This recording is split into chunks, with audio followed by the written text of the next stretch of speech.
Hello everyone, मैं professor Radha Tiwari GS college of commerce Wardha के e learning platform पे आप सभी का स्वागत करती हूँ। दोस्तों, आज के हमारे वीडियो का उद्देश्य है कि हम प्रबंधक के विभिन्न गुणों को समझने की कोशिश करें। इसके पहले के वीडियोस में हमने प्रबंधक के बारे में बहुत सी जानकारी अर्जित की है। उसी जानकारी में हम और एक पन्ना जोड़ना चाहेंगे जो है प्रबंधक के गुण।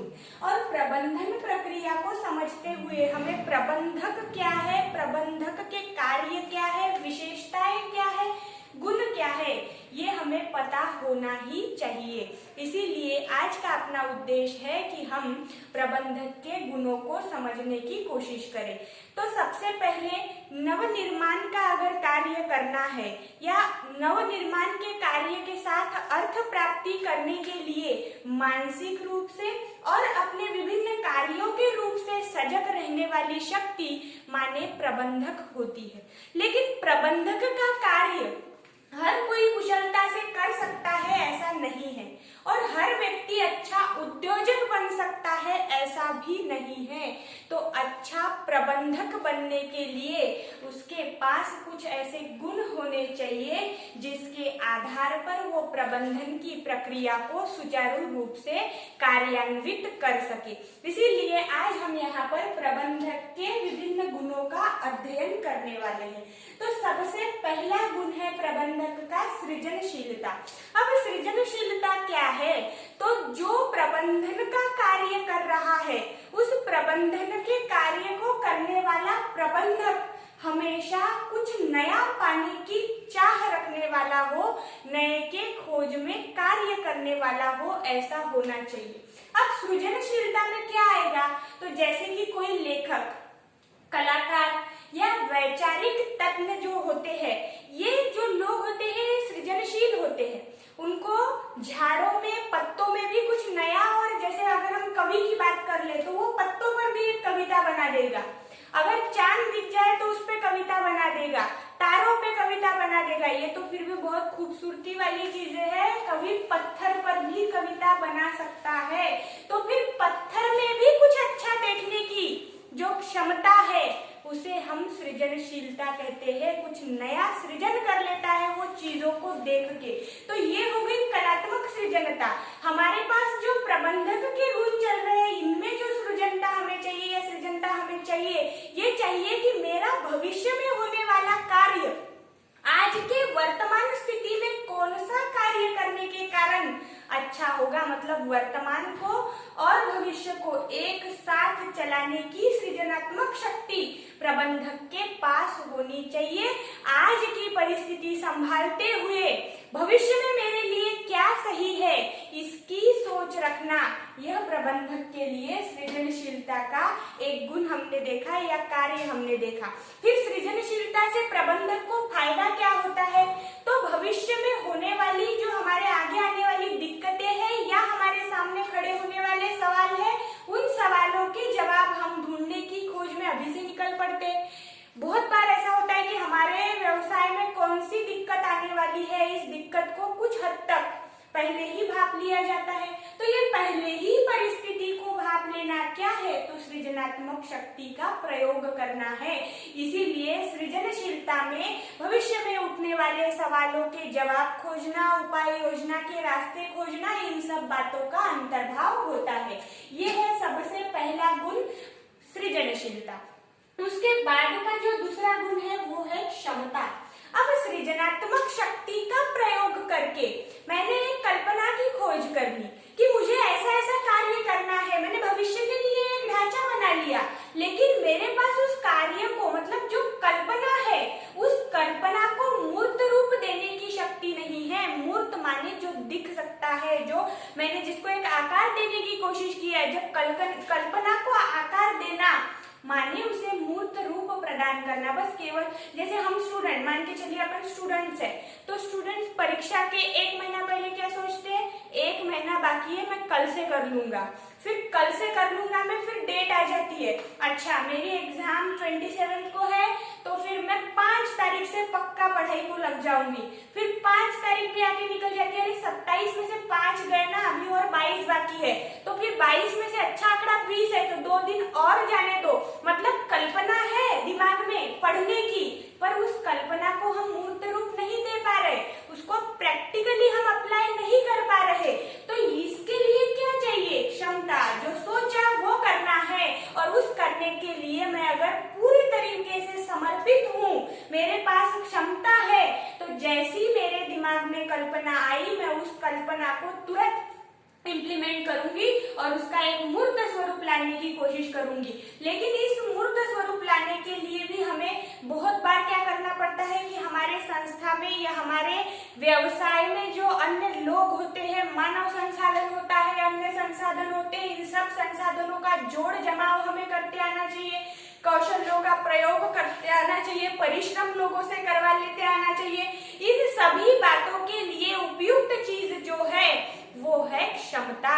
क्योंकि क्षमता अगर नहीं है, कार्य करने की कैपेसिटी अगर नहीं है, तो बस ख्याली पुलाव पकाते जाओ और मन ही मन खाते जाओ, उसके अलावा हम दूसरा कोई कार्य अच्छा कर नहीं सकते।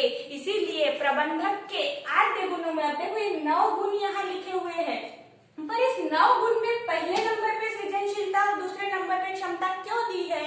तो खोज करने की वृत्ति, नया ढूंढने की वृत्ति और उसको साकार करने की क्षमता जब किसी व्यक्ति में होती है, तभी वह अच्छा कार्य कर पाता है। इसीलिए क्षमता होना बहुत जरूरी होता है, और यह क्षमता हर व्यक्ति में जन्मतः हो, उपजत हो, ये भी जरूरी नहीं है।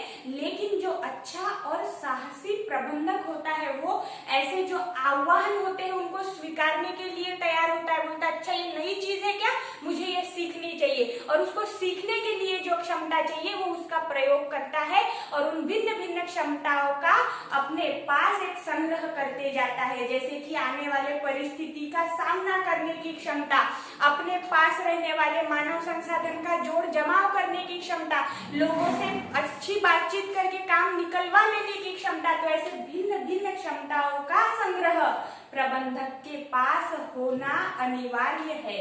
तीसरा यहाँ पे प्रबंधक का गुण हम देख रहे हैं तांत्रिक ज्ञान, मतलब टेक्निकल नॉलेज। जो नई चीजें आ रही है, नई तकनीक आ रही है, उसकी जो भी जानकारी है वह प्रबंधक के पास होनी चाहिए। हाल ही में प्रबंधन के क्षेत्र में भी बड़े बड़े अनुसंधान किए जा रहे हैं, और उन अनुसंधानों में से जो नए नए आविष्कार निकल के आ रहे हैं, उन आविष्कारों का प्रयोग अपने कंपनी में, व्यवसाय में करते आना चाहिए। इसके लिए सबसे पहली जरूरी चीज है कि वह प्रबंधक नई तकनीक से परिचित हो, नया तंत्र ज्ञान उसे पता हो, और अगर ऐसा पता नहीं है उसे, तो वो नए चीजों का उपयोग नहीं कर पाएगा।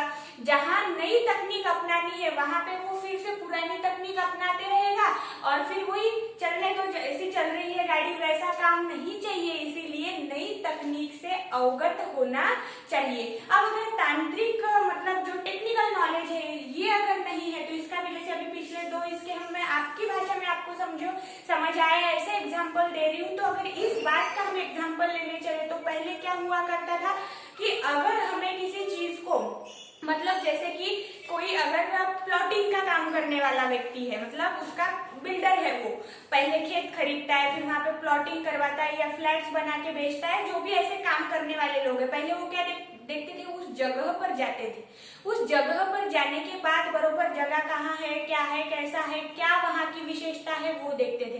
बट अभी क्या आ चुका है, चलो वीडियो कॉल के जरिए तुम पूरी जगह कैसी है, क्या है, उस बंदे को बोल सकते हो चलो पूरब में जाओ और मुझे पूरब का क्या डायरेक्शन है वो दिखाओ, कहाँ पे कौन सा रोड, कहाँ से कैसा हाईवे गया है, क्या वहाँ की खासियत है वो दिखाओ, और वो बात करते करते आपको घर बैठे या वहाँ पे मतलब जहाँ आपका ऑफिस है उस ऑफिस के अंदर बैठे बैठे आपको आपसे कोसों दूर की जगह आपके मोबाइल के द्वारा या आपके कंप्यूटर के द्वारा आपको दिखा देता है।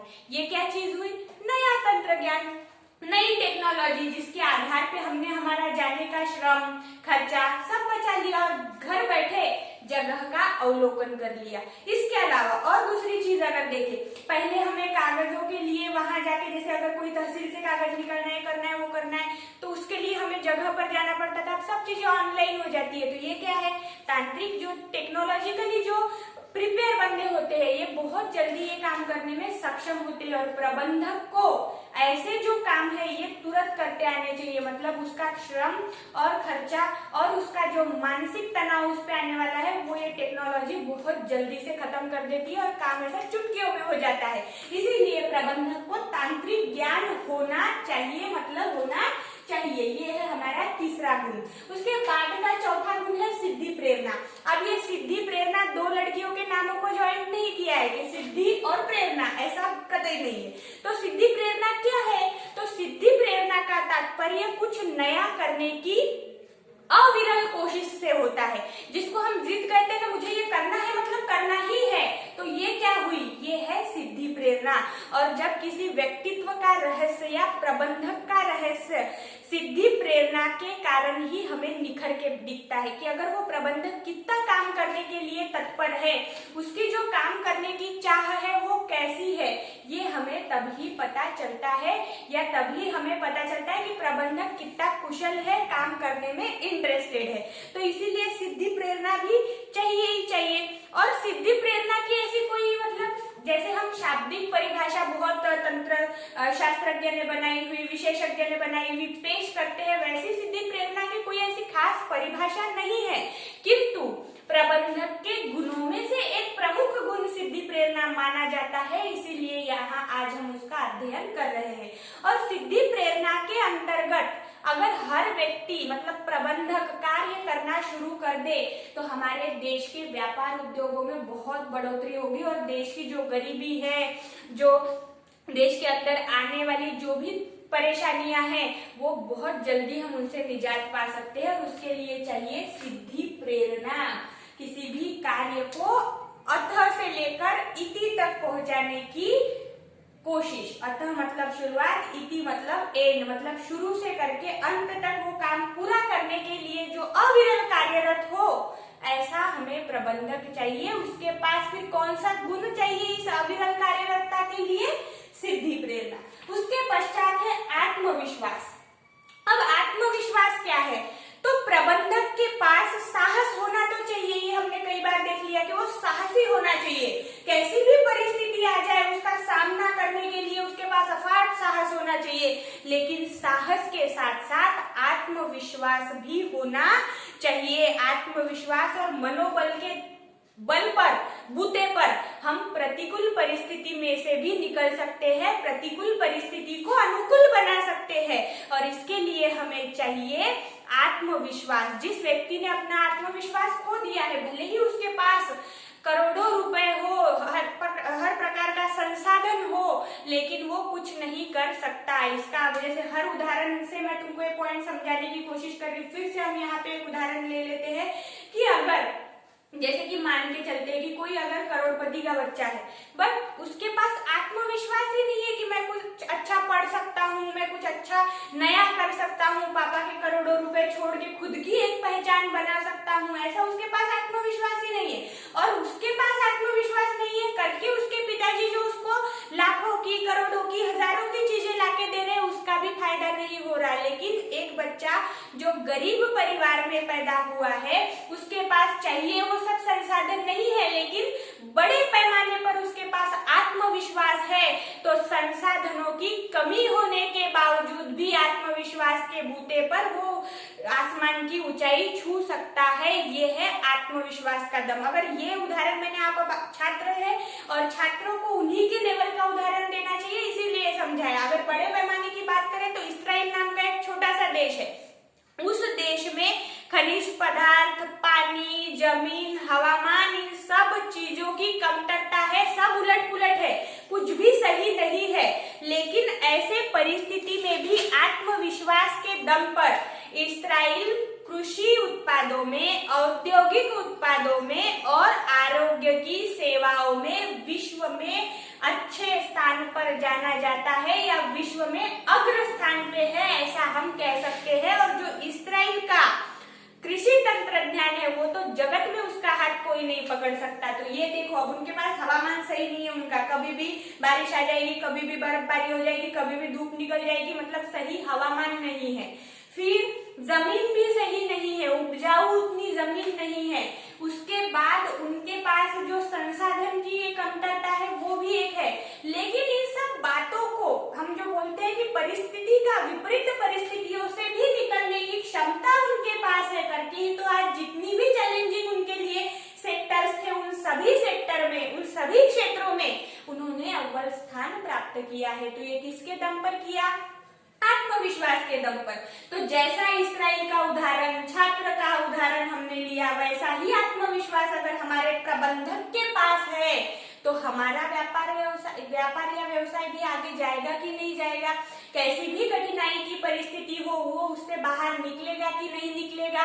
बेशक निकलेगा। इसीलिए प्रबंधक के गुणों में आत्मविश्वास, यह गुण आपको यहाँ पे बताया गया है जिसका हाल ही में हमने अध्ययन किया। उसके बाद है चौकस वृत्ति। अब ये चौकस वृत्ति क्या है? तो प्रबंधक के कान और आंख हमेशा खुली रहनी चाहिए कि मेरे आसपास क्या हो रहा है, स्पर्धक क्या कर रहे हैं, नई क्या तकनीक आ रही है, ये सब देखने के लिए क्या चाहिए? तो अपनी चौकस वृत्ति चाहिए। चारों ओर मेरी नजर होनी चाहिए। मेरे मतलब कंपनी के खिलाफ, व्यवसाय के खिलाफ अगर कोई साजिश कर रहा है तो उसकी साजिश कामयाब होने से पहले मैं उसको नाकामयाब कर दूं। इसके लिए मेरे पास क्या चाहिए? चौकस वृत्ति, ताकि मैं समझ सकूं कि मेरा स्पर्धक मेरे लिए कौन सा गड्ढा खोद रहा है और उसमें गिरने से पहले मैं अपने बचाव के रास्ते खोज लूं। इसके लिए चाहिए चौकस वृत्ति। और चौकस वृत्ति के लिए हमें बहुत सजग रहना पड़ता है। बाजार में क्या चल रहा है इसके लिए अगर कोई औद्योगिक प्रदर्शनी लगी है तो मुझे उसको विजिट करना चाहिए, वहां जाके भेंट देनी चाहिए। उसके अलावा भी अगर मैं बोलूं तो औद्योगिक क्षेत्र से संबंधित जो नियतकालिक आते हैं उसका मैंने पठन करना चाहिए। उसके अलावा सभा या व्याख्यान जो औद्योगिक क्षेत्र से जुड़े हुए हैं उस व्याख्यान में जाके मैंने अपनी उपस्थिति दर्शानी चाहिए, सुनना चाहिए कि क्या नया चल रहा है। जो व्याख्यान, सभा, प्रदर्शनियां होती है ये क्या होता है? तो नई बातों को लोगों के सामने उजागर करना। तो नई बातों को जब हम लोगों के सामने उजागर करने की एक नई कोशिश करते हैं तो उस कोशिश में इस प्रबंधक ने भी जाके सम्मिलित होना चाहिए। इसके लिए उसके पास चाहिए चौकस वृत्ति। अब चौकस वृत्ति होने के बाद है दूरदृष्टि। दूरदृष्टि किस लिए? तो वर्तमान को स्थिर रखना है, भविष्य और भूत को ध्यान में रखते हुए। भूतकाल में हुई हुई गलतियां वर्तमान और भविष्य में दोहरानी नहीं है। भूतकाल में किया हुआ अच्छा काम वर्तमान और भविष्य में और अच्छा कैसे होगा, इसके लिए चाहिए दूरदृष्टि। और दूरदृष्टि के आधार पर हम अपने उत्पाद का दर्जा सुधारना, व्यवसाय को एक नए आयाम पे पहुंचाना, उत्पादकता में बढ़ोतरी करना, नए बाजारों को अपने अख्तियार में लेना, इन सब के लिए उत्सुकता होनी चाहिए। और ये उत्सुकता हमें दूरदृष्टि से प्रदान करती है कि कौन सी चीज हमें कहां से, कैसी और कब मिल सकती है। इसके लिए पहले से सोच चालू रहनी चाहिए। तो ये गुण था दूरदृष्टि। उसके बाद है संवाद कौशल। अब संवाद कौशल प्रबंधक को अपने व्यावसायिक कामकाज में के संबंध में विभिन्न लोगों से संवाद करना पड़ता है। और प्रोफेसर कीथ डेविस कहते हैं कि जैसे शरीर में रक्त वाहिनियों की जरूरत होती है वैसे ही अच्छे व्यवसाय में कुशल संवाद की और संवाद करने वाले प्रबंधक की जरूरत होती है। और जहां संवाद अच्छा हुआ वहां पे हर कार्य अच्छा होता है। मतलब अच्छा संवाद है तो वहां वाद कभी नहीं होगा, वहां पे झगड़ा कभी निर्माण नहीं होगा। इसीलिए संवाद कौशल्य भी प्रबंधक के पास होना चाहिए। उसके बाद का अंतिम गुण है चारित्र्य संपन्नता। अब चारित्र्य संपन्नता क्या है? तो चारित्र्य संपन्नता का अर्थ केवल प्रबंधक के अच्छे वर्तन से नहीं। अब चारित्र्य बोले कैरेक्टर अच्छा होना चाहिए, ऐसा नहीं है। तो क्या है? केवल अच्छे वर्तन से अभिप्रेत ना होकर काम और उत्पादन में सटीकता रखना। इस जो हमारे द्वारा किया जाने वाला काम है, इस काम से समाज में और समाज के अंतर्गत आने वाले लोगों को कोई हानि नहीं पहुंचेगी, इसका पहले ध्यान रखना, और अगर इन शॉर्ट में बोलूं तो नीतिमत्ता कायम रखना, नीति मूल्यों पे चलना, ये आता है चारित्र्य संपन्नता के अंतर्गत। तो दोस्तों आज के इस वीडियो में हमने प्रबंधक के लिए आवश्यक गुण देखे जो आपको परीक्षा में 8 मार्क के लिए पूछे जा सकते हैं। इसीलिए मैंने अपने तरीके से हर पॉइंट को किताबी स्वरूप में जो उसकी व्याख्या या परिभाषा और उसका महत्व या जानकारी जो दी है वो भी आपको बताया, और उस पॉइंट के इन डेप्थ में जाके आपको आपके लेवल के कई उदाहरणों से कई अच्छे तरीके से मैंने समझाने की कोशिश की है। आशा है आपको यह समझ आया होगा। जब तक मेरा नेक्स्ट वीडियो ना आए घर में रहिए, सुरक्षित रहिए। Thank you.